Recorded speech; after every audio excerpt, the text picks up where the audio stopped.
Thank you very much. It's a real pleasure to be here at the second UAS Mapping Conference.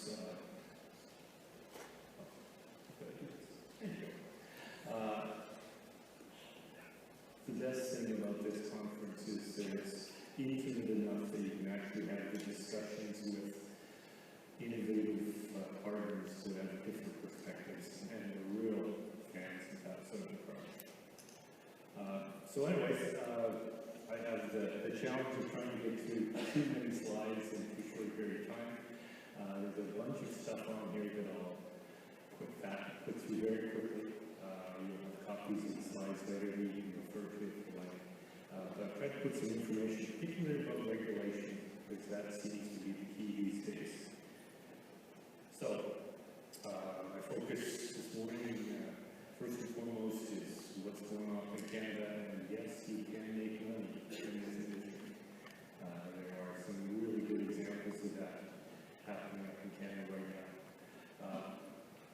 One of the key enablers, though, is the regulations, so I'm going to focus a fair bit of time on the existing regulations, the changes going on in Canada, and then finally talk about the holy grail, which is beyond visual line of sight operations, which particularly for mapping and surveying is a requirement overall to push for. So first I have to give the commercial slide about Unmanned Systems Canada. We're the trade association, the lobby association for the sector in Canada. We've got close to 800 members at this point. We're growing extremely rapidly considering everything else. We've got businesses, we've also got academia and government members. And we spend a lot of time trying to grow the industry as a whole. The industry on the air side, but also the land and the marine unmanned vehicle side as well. A lot of outreach, a lot of trying to make relationships, get the right people talking together. Media relations, spend a lot of time talking to the press about the inaccuracies of the latest article or questioning some of the claims that the press like to hang their hat on. We spend a lot of time in regulation development. We're recognized by Transport Canada, our equivalent to the FAA, as the voice of the industry, and so we co-chair a lot of the committees trying to bring the industry into the room and develop the regulations that industry can work with and live with prior to the recasting in stone and concrete. And we've been really lucky to be able to do that. We also focus a lot of time on what we call matchmaking, bringing the people with the problems to the front of the room, get them to present their problems to all the people who have the neat technology. And once we've succeeded in getting that discussion going, we try to get the hell out of the way and let them figure out the business, and it's been a very successful one for us. We also have a journal of unmanned vehicle systems that allows our academic community to find a peer-reviewed place to publish their material and circulate it to the industry. So, Colin, thank you very much, Colin, for your presentation. It really gave me a lot of stuff that I wanted to talk about. But the big thing in Canada is how many people are being allowed to fly. And this chart shows the number of special flight operating certificates that have been issued over the last number of years. 1,672 were issued in 2014. Now, a special flight operation certificate can deal with a single individual for a single flight in a single location, or it can deal with a company for a class of aircraft systems over an entire province or region of Canada. And the numbers there don't describe which is which, but there are significantly more special flight operator certificates that are now what are called blanket, that are extremely broad in their authority, and the companies are able to fly a lot without a lot of further reference to the regulator. So, with that number of operating certificates going through, there are a whole bunch of companies out there. We released this report early this year. Unfortunately, it's dated, it's over a year old already, and the market is moving quickly. But back in 2014, without too much difficulty, we were able to identify 300 companies that were clearly making money using unmanned aircraft. And we were able to categorize them, shown there. About a third, 28%, were operators, individuals actually providing the service. But equally, the other categories there, the manufacturers of the platforms, the data service companies, the control system and component manufacturers. So it's a broad industry, and I'm sure the same sort of distribution exists here in the United States. What's more interesting, though, is if you dive down into what the operators say they're doing. Now, I should say the SFOCs, unlike the Section 33 data that Colin talked about, they don't publicly announce what they're doing. The regulator knows, but there's no public access to that. So the only way we can do it is trying to go through the back door at the moment. And so far we've been looking at operators, what they're doing. Mapping survey and aerial photo are by far the two largest components, and I totally agree with Colin in terms of his rationale for that. Precision agriculture, which I believe is a really strong other sector, is really small in the representation in this graph. However, when I go to the agriculture conference, the farmers are no longer asking, can this be done? It's, can I get more data because I've been using it for 2 or 3 years now and it's exceptionally valuable. So in Canada, the precision agriculture sector is really entrenched in the So, Colin talked about numbers. I've had a chat with the AUVSI report writer as well. Actually did my own rough estimate of the Canadian market and then multiplied it by 10. And that's how I got the $800 million global number a year. But, you know, regardless of the number, there is a lot of market, there's a lot of economic activity to be done here. But there are a couple of key elements that are still critical that are not assured, and we have to make sure we keep all of these in mind. First and foremost is permissive yet safe regulation that includes the beyond visual line of sight. The market hinges on that, and we have to keep stressing to all of our regulators that this market, this economic opportunity, this value to society hinges on them doing the right things. There's technology to be developed both through beyond visual line of sight as well as refining of existing technologies. But that will come. That will be driven by market demands for sure. The industry is fueled right now to absorb this technology.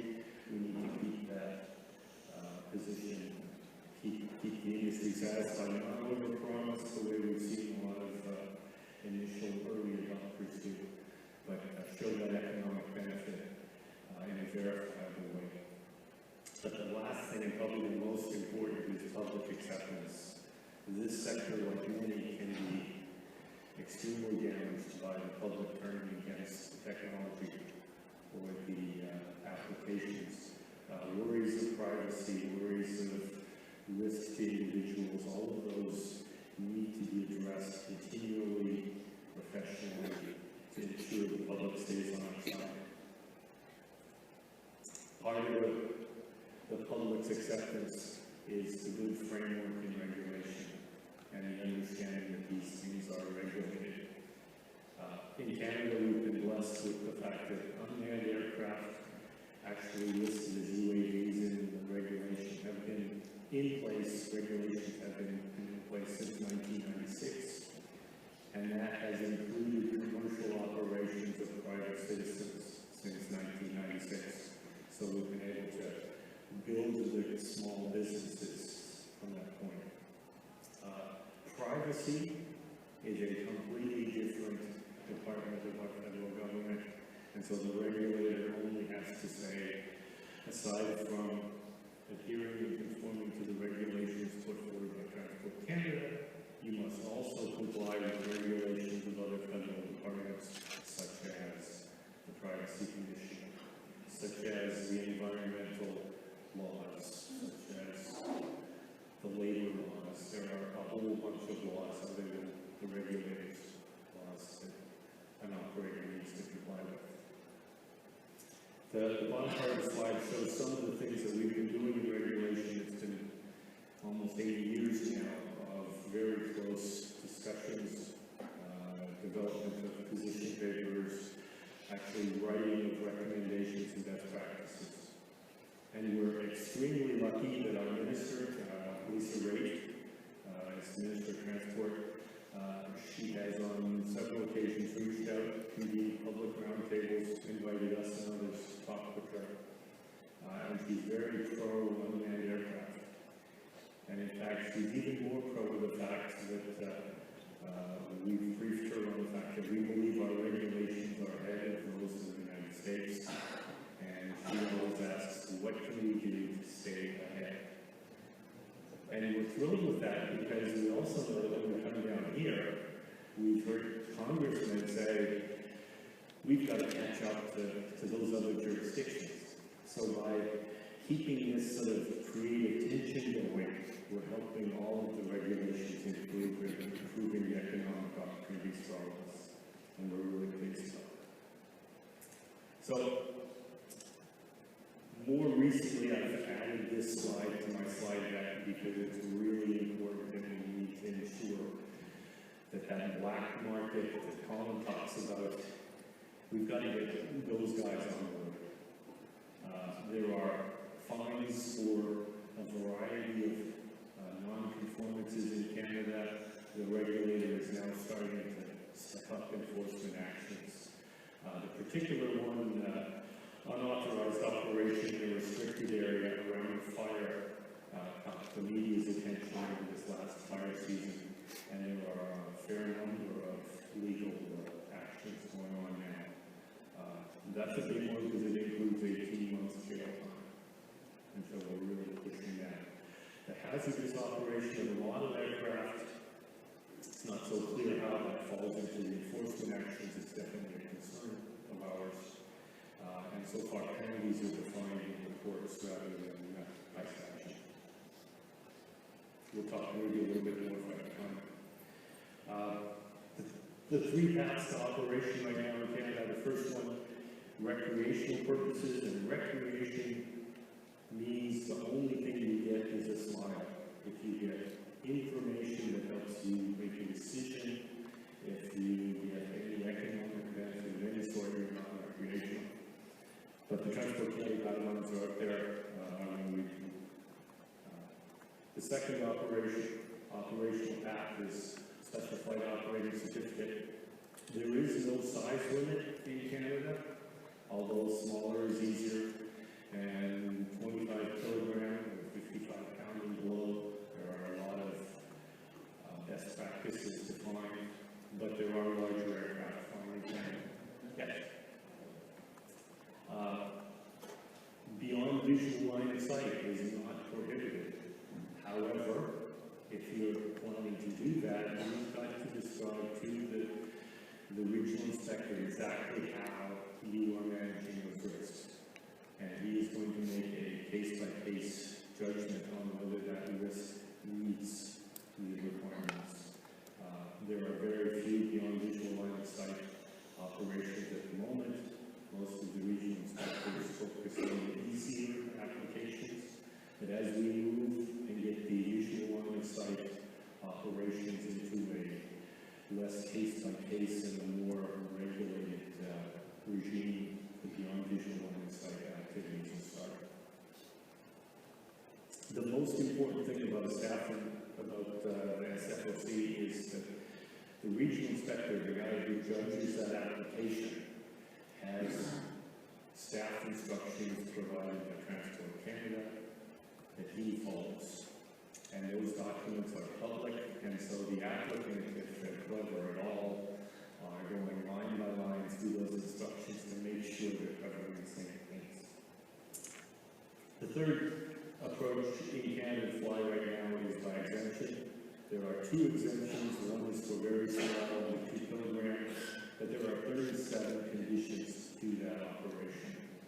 The second is a 25 kilogram and below exemption, and there are 58 conditions for that. I won't go through them. Basically, you've got to be in pretty remote areas to be able to fly legally under the exemptions. Lots of information available though. The Transport Canada website, Unmanned Canada, Unmanned Systems Canada websites both have that, and I would advise you to take a look. I'm just going to scoot through a bunch of these other ones because I'm over schedule. The recreational model, guys, we have to do more to inform that population.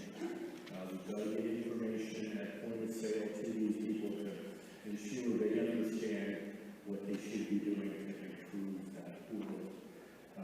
Because the bad press is what the public acceptance hinges on, and we need to control that. But that's what I'm going to say this morning. I'm here in the booth through the rest of the event. I'd love to talk to each